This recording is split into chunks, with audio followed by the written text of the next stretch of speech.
बोला बोला देवघर वाले बाबा की।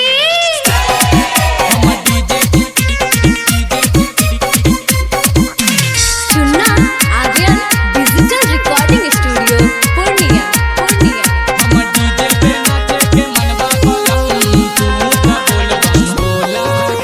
गेरुआ रंग साड़ी ए हो बलम जी हमारा पहला पसंद बा।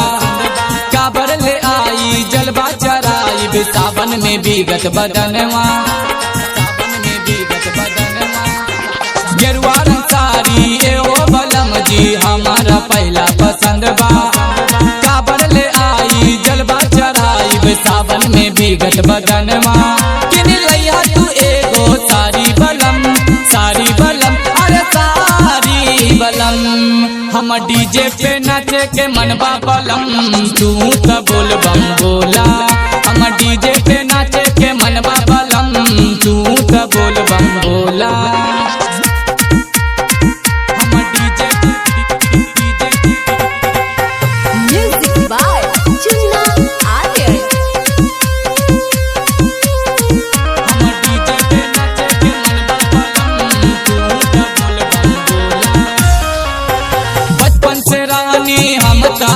बाबा के बेल पातर चढ़वले सावन या बेल से पहले रानी लहसुन प्याज बरले।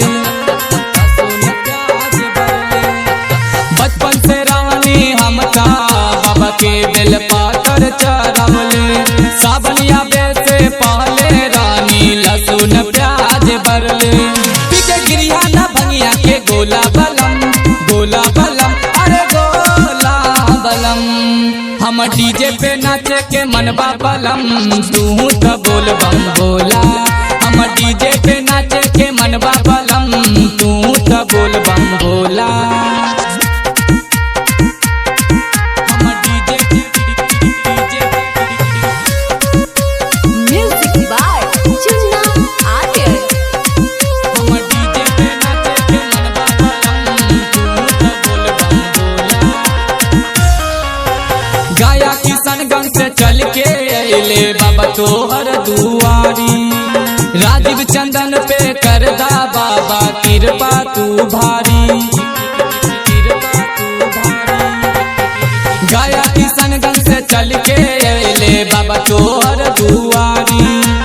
राजीव चंदन पे करदा बाबा कृपा तू भारी। पूरा जाता किशनगंज से टोला बलम अरे टोला बलम। हम डीजे पे नाचे के मनबा बलम तू तो बोल बम बोला। हम डीजे पे नाचे के मनबा बलम तू तो बोल बम बोला। Chunna Aryan digital recording studio Purnia.